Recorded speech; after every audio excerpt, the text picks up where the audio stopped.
ministro André Mendonça, do Supremo, pediu vista e suspendeu o julgamento sobre a responsabilização de provedores de redes sociais por conteúdos postados por usuários. Ele terá 90 dias para devolver o processo para a continuidade do julgamento. Íamos, em alguma medida, talvez cerceando indevidamente as críticas, mesmo as críticas que consideramos injustas e contra nós mesmos, né?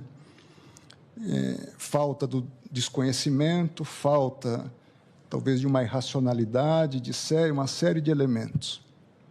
E eu antecipo, em função disso, essa matéria tem me inquietado bastante. Eu já compartilhei isso com Vossa Excelência.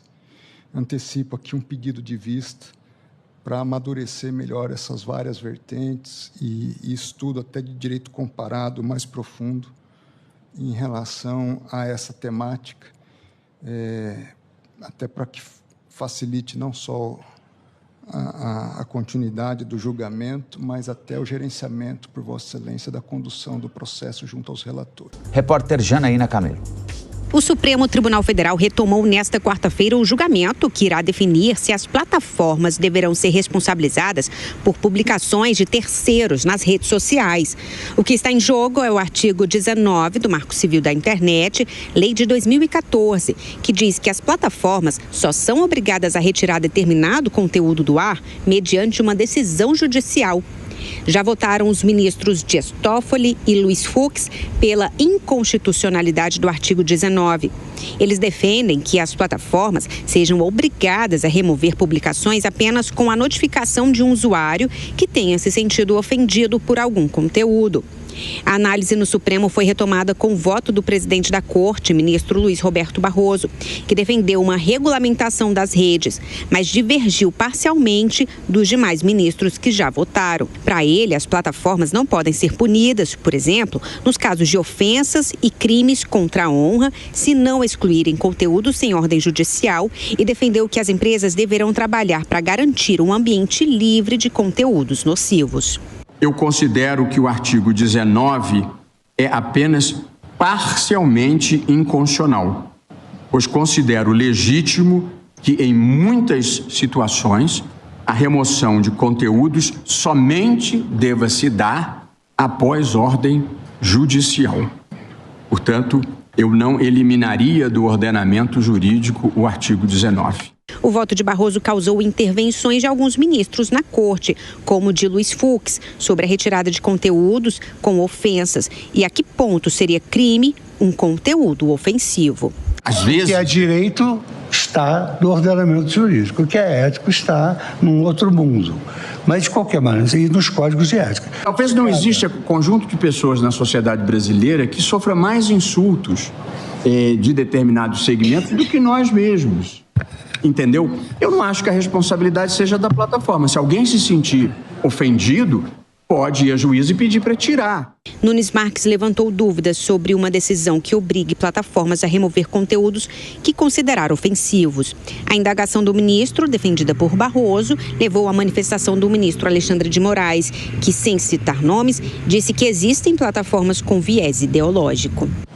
A gente precisa refletir. E se não for uma ofensa?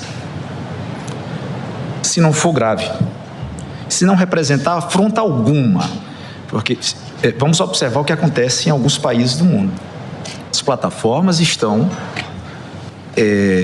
retirando de circulação conteúdos que absolutamente não afrontam nada. A partir do momento que se empodera, você entrega um ônus, mas entrega também um bônus.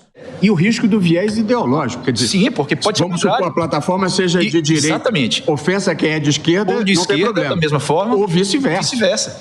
Mas só para reflexão. Permite-me isso, Cássio. Eu acho que talvez nós, nesse momento, nós talvez não estejamos vivendo no mesmo mundo. Porque empoderar as plataformas, não há nada mais poderoso no mundo hoje que as plataformas. As plataformas podem ter viés ideológico. Me aponte uma plataforma, que não tenha viés ideológico. A questão do dia 8, aqui de dentro desse plenário, presidente, em 348 condenações dos crimes mais graves, a prova está nos autos, as pessoas gravavam e postavam e a plataforma impulsionava.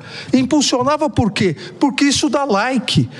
Uma hora, alguém poderia dizer que aqui a plataforma não sabia que eram crimes que estavam sendo praticados? Elas têm total condição. O que elas não têm é boa vontade. E por quê? Porque elas lucram com isso. É um modelo de negócio. É um modelo de negócio perverso, onde o ódio proliferado dá muito dinheiro e mais. O que foi verificado, a questão de 10, 12 anos, ao verificar que dava muito dinheiro, muito poder econômico, muito poder político e o viés ideológico das plataformas. Então... André Mendonça tomou a palavra e decidiu pedir vista, suspendendo o julgamento. Me permite, primeiro cumprimentando Vossa Excelência pelo voto, também os eminentes relatores, ministro Dias Toffoli e ministro Fux. O voto de Vossa Excelência, em minha análise, se aproxima mais de algo que eu tenho pensado, dos 3 votos que até agora foram pronunciados. Ainda há um aspecto, por exemplo, a questão da honra. Eu talvez acho que mereço uma diferenciação entre pessoas privadas e agentes públicos, principalmente no debate político. É uma questão relevante. Eu me lembro, por exemplo, não é a mesma coisa, mas um debate sobre privacidade, intimidade, no Tribunal Europeu de Direitos Humanos, nós tivemos uma condenação, eu me recordo de uma condenação, onde um hospital grava o parto de uma criança, sem autorização dos pais, e divulga isso com material promocional do hospital. E o tribunal condena por invasão à privacidade e à intimidade. E havia um outro caso que envolvia uma princesa, não vou citar o nome, e ela era constantemente flagrada ou fotografada em férias, em momentos até mais privados, e o tribunal entendeu que, por se tratar de uma figura pública, ela estaria sujeita, por conseguinte, a um controle social maior, mais intenso, às críticas, etc. Ou seja, eu talvez até faria uma distinção nessa questão, até porque a democracia se faz pelo livre exercício público da razão e do discurso, ainda que imerecidos, injustos, e até mesmo ofensivos à honra, muitas das vezes. Então, acusar alguém de ditador, por exemplo, para uma pessoa comum, seja extremamente injusto, mas talvez a um político, em função de alguma atitude, faz parte do debate público que nós precisamos preservar. Não é, talvez, o ideal dos mundos, mas acho que a democracia tem ela se enriquece também pelas críticas ácidas e até mesmo injustas que as pessoas públicas estão sujeitas. E razão pela qual, por exemplo, eu tenho sérias dúvidas se nós deveríamos, nessas situações, determinar em si uma retirada. Porque nós estaríamos, em alguma medida, talvez cerceando indevidamente as críticas, mesmo as críticas que consideramos injustas e contra nós mesmos, né?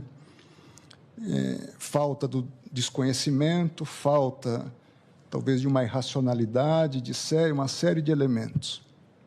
E eu antecipo, em função disso, essa matéria tem me inquietado bastante, eu já compartilhei isso com Vossa Excelência.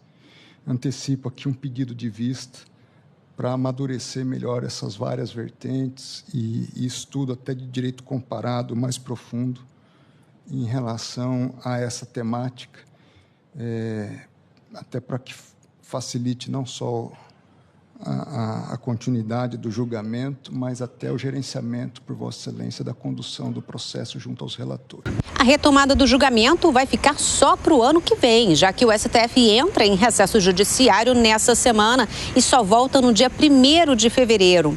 O ministro André Mendonça tem até 90 dias para analisar melhor o caso, prazo que não conta o tempo de recesso. Depois que o ministro devolver o processo, vai ficar a cargo do presidente do STF, o ministro Luiz Roberto Barroso, marcar uma nova data para a retomada do julgamento. Barroso disse que pretende voltar com o caso no plenário do STF no primeiro semestre de 2025. A decisão a ser tomada pelo STF será provisória, até que o Congresso Nacional define novas diretrizes para o